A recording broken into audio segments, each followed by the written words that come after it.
پوښتنه یې کړې ده وایي څنګه وایل کېږي یا څنګه وایو چې د خوټې د جار سم. اوس پوښتنه شوې ده، زه خو باید د دې پوښتنې ځواب ورکړم. دا وایي علم ده، زه باید دا علم زده کړم. څنګه وایو دا جمله ده له ډېرې مینې نه ویلې ده، له ډېر محبت څخه یې ویلې ده، په غلطه معنا یې وانخلئ.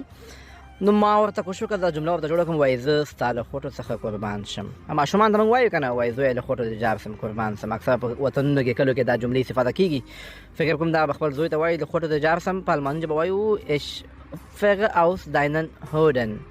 ich fahre aus deinen Hoden. که وایو زه به ستا لپاره خپل ځان قربان کړم، په الماني ژبه داسې وایو ich würde mich für dich opfern. ich würde mich für dich opfern. وایي زه به ستا لپاره ځان قربان کړم. زده کړه به مهمه جمله ده. تا ښه پوښتنه کړې ده، زه د خوټو د ځان قربان کړه.